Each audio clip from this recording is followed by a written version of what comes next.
What's up, my people? What's up, my homies? What's up, my friends? I'm Gnarly Vato, and these are Gnarly Times. Well, today I want to talk about serving food up in Y.A. Carl Holton, right? Being a KP and having to look people up in your eye, staring you down while you're serving them food. Like, we ain't got no pork chop, no tortilla for you. You know what I'm saying? Like, I'm blood in, blood out. Nah. But foods be getting crazy because a lot of them only got one meal, you know what I mean? Eating 3 meals a day. They don't have family supporting them. So, or income coming in. So a lot of these bigger fools will bully, take your food, be like, hey, you're gonna give me your lunch.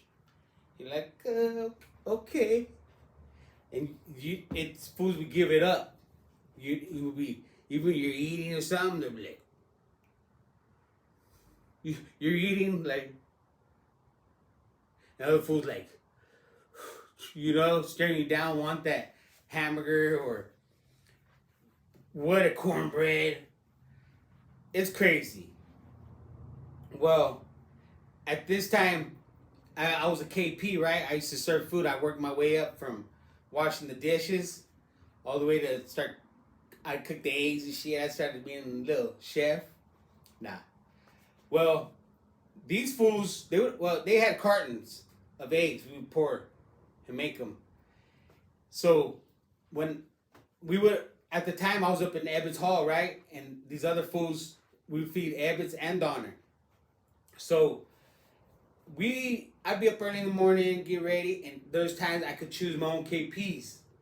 They'd be like, hey, there's openings. So fools wouldn't have a full-time job. Some wouldn't be full-time. Some would be, I could pick them for one day or one shift or something. So these fools, I'd be up early in the morning, like 4 in the morning, 5 in the morning, getting ready to this food, cooked. It was cool. Learned to work. I think I was making 50 cents an hour there.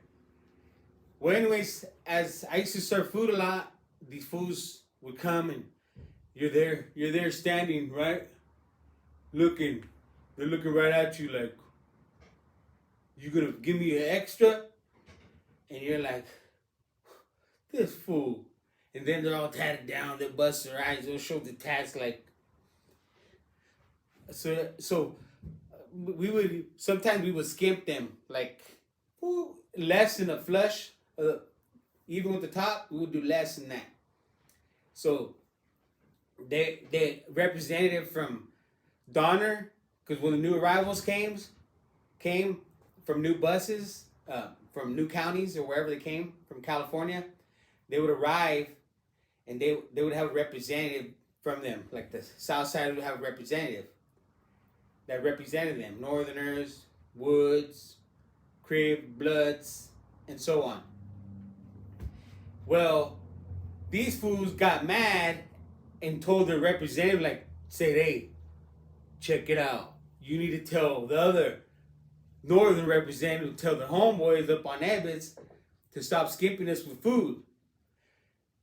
Right? So it's like they come to us and say, hey, bro, why you guys skipping these sureños, these Southsiders with food?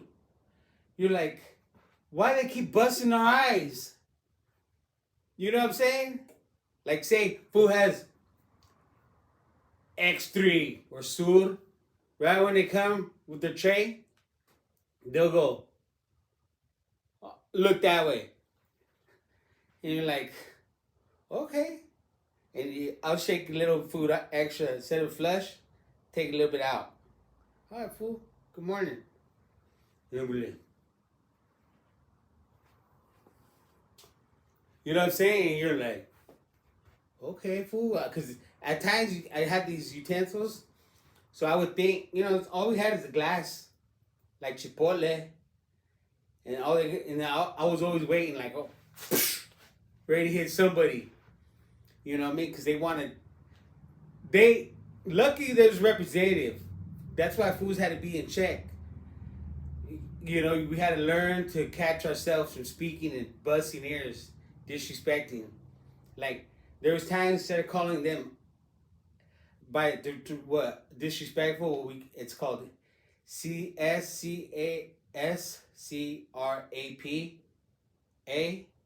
We would call them things or these fools or them others. You know what I'm saying? We wouldn't refer to them in disrespectful terms. So we would call them things. Well, we would tell them, why you guys disrespecting us? You know, they're disrespecting us, busting our eyes. What are we gonna do? I didn't have no visual tattoos, you know. Well, we in the end we like, all right, bro. What was it called? We respect you guys, and we'll give you your. They just wanted their equal portion, no more, no less. So all right, we're like, all right, you respect us, we respect you. How's that? You know. So that, and a lot of times I would meet homeboys. That's how I met another homeboy there, and then my co-partner came in, my celly, my co-defendant. He just came in one day. I'm serving. I'm like, he was all happy to see me, like, you know, because I didn't see him in like 2 years. And then they're like, who the heck's this? And I was like, that's my co-defendant. And they're asking them, you know. But later on, when he came, my crime partner, they let me see him a couple days later at night. After dinner, towards the end, we got to go right there in the dining room and sit and give him a hug. What's up, bro? You know, BS for a while. Staff was right there just watching us. Yeah, and even when I was serving food there, I even seen the guy who sucker punched me. My first fight in Y.A. He was a little white dude from Oldell. He had hate on his stomach and hate right here. And he cocked me early in the morning. And I seen that fool. When I first met him, he was like this. Mugged everybody. We were 16 years old. You're like, damn, who's this angry little fool? You know, and then I seen him. He come walking through the line. Nah, he wasn't like that. He was walking. I go, you with his tray? And I go, douche no? You know what I'm saying? Well, he was a Peckerwood. But he looked at me, I looked at him, and I go, what's up? How's it, you know? And instead of skipping the food, I hooked him up. I like, psh.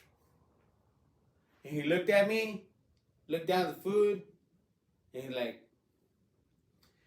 you know, and I forgave him. I guess that was a way of forgiving him for punching me. But sometimes you gotta do that. And just move on. Get over it. Be like, yeah, good one, bro. Good battle. See you around. Take it easy. You know, because real men, I guess, should do that. That's how warriors were made. How battle other warriors. But, so I seen that fool. Then I seen another homeboy from Plainview. Just started meeting all these homeboys that would come in. My homeboys. But then you see all the Sureños. You know, asking where we're from, banging on us there. It was pretty wild. Like every day, wake up in the morning, like, bing, you know, is it gonna be fight today? Crazy. You know, don't get me wrong, I kind of, after the first brawl, 2 days after I got there, it was kind of smooth. You know what I'm saying? Don't get me wrong, a lot of times, like, okay, we can get it, but, you know, with the blinds, fools wait, call you out like, hey, we mean the blinds, Holmes. But anyways, I just wanted to talk about serving some food, because it was crazy, just, especially looking at fools eye to eye. You're like, oh, shit. Think about it, that's pretty wild, but especially when you think about it, I think about now, growing up young in those years, after I see my nephew when he was going through high school, how much they ate food, right? And my wife like, what happened to this? I go, your nephew ate it. And then I came to realize he's a growing kid, right? So you imagine all the other kids growing and they need all them food, just eating. And here we are, only get 3 meals a day with so much calories. And we're hangry and frustrated and want to eat. And being broke, waiting for breakfast, lunch, or dinner. Trying to pick off somebody's food, their canteen. You know, so it was just crazy and wild, like to think about it now that I'm older, about the youngsters, not just me, but other fools that had it worse. You know, I don't get me wrong, I like to be funny, but a lot of times you got don't say nothing. But anyways, this is one of these little crazy stories up in YA, little YA tale, you know, little YA story. But anyways, I'm Gnarly Vato, and I'm out.